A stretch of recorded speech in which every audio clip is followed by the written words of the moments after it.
Welcome, ladies and gentlemen, to the Pack of News. I'm Mason Williams. We'd like to congratulate Rachel Bachmeyer for being the new assistant principal at West Fargo High School. She started her career in education as a middle school language arts teacher at South Dakota's Rosebud Indian Reservation from 2012 to 2015. Congrats. Now here's Corbin Hosey with the weekly weather. Sunday will be mostly sunny with highs and lows around 46 and 26 during the night. Monday will be sunny with highs and lows around 47 and 28. Tuesday will be mostly sunny with highs and lows around 51 and 32. Wednesday will have a 30% chance of raining in the morning and a 50% chance of rain in the late afternoon with highs and lows of 57 and 41. Thank you so much for watching, and back to you in the studio. Thank you, Corbin.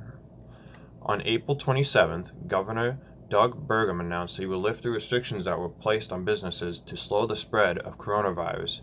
Here's Jordan Phelps with more information. Now that it is past May 1st, a lot of bars and restaurants and movie theaters, etc. are going to be opening. And let's get into what that will be consisting of. So, for bars and restaurants, the carrying capacity will be 50% of normal operating capacity, and there will be a lot of spacing and guidelines on how people sit and how waiters come to the table and stuff like that, just making sure the spread is contained between people. And drink refills and other parts of the bar are not going to be allowed, like the dancing floor and a blackjack table, I guess. And the material will be sanitized after each use. That's a heavy factor in this one. For movement and activity, so that would be workplace activity, gyms, things like that. They want to have everyone split apart, just like the last one, and they want to remove different features of the gym to only one person.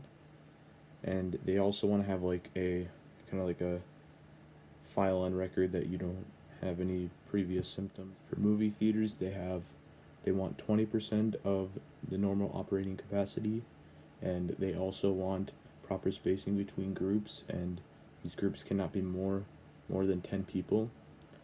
They also encourage using mobile apps and other payment methods like that, and more things like that, where they're just limiting what you can do at the movie theater. For more information, the website link is down in the description. Thanks, Jordan. Many people have their own opinion on North Dakota's reopening with their new guidelines. Here's Chris Boykai with more. Well, how do I feel about the governor opening North Dakota back up? I actually like it because before he opened everything back up, I was stuck in my house in this very spot. Not being able to leave really affected me and my mental health, and it made it harder to do school, and it made it really hard to stay motivated. But now that I can leave the house and go see people, it gives me a sense that this is going to be over soon. And what would I do if I was the governor? I would... It's a hard question. There is a lot of things that he has done right, and there is a lot of things that I would change personally. I wouldn't cancel prom. I wouldn't tell the schools to cancel prom. I would tell them to postpone it and give the seniors their chance at our last prom, because we have already had so many things taken away from us, and it has been very hard to deal with. And why do you think he's opening up North Dakota? Maybe to give his citizens a sense of hope that this is going to get better. This is not how it's going to be for the rest of our lives, And I really hope that this is a step in the right direction for us. Thank you, Chris. On Friday, May 1st, Governor Burgum and State Superintendent Baszler announced that distance learning would continue for all students in North Dakota for the remainder of the school year. In Newtown, North Dakota, a 1 million Powerball ticket has been claimed. The winner from Newtown, who chose to remain anonymous, has no immediate plans for the winnings. The ticket was the only match 5 Powerball winner in the 48 states that sell Powerball for April 20th. The NFL 2020 virtual draft was a massive commercial success for the league.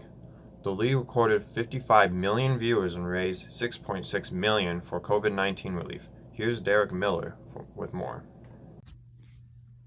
The 2020 draft was virtual this year due to COVID-19. It was announced that 55 million viewers watched the event over 3 days. Also, with running with the draft was an NFL 3-day fundraiser, with the money going to 6 charities helping with the COVID-19 pandemic. It raised more than $6.6 million. The NFL has also already lined up the next 3 hosts for the draft, with Cleveland in 2021, Las Vegas in 2022, and Kansas City in 2023. North Dakota's ability to process test samples for the coronavirus experienced a major slowdown over the weekend.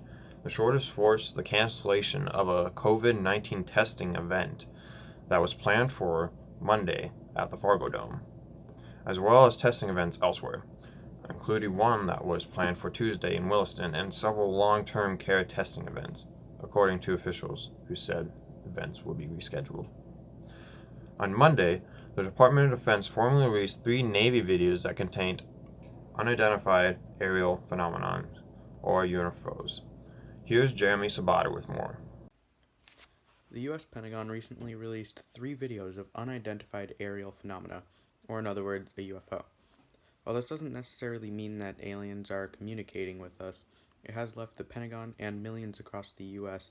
confused and intrigued as to what they are or what they might be doing there. This has been your weekly segment of the Packer News. Have a safe week, West Fargo.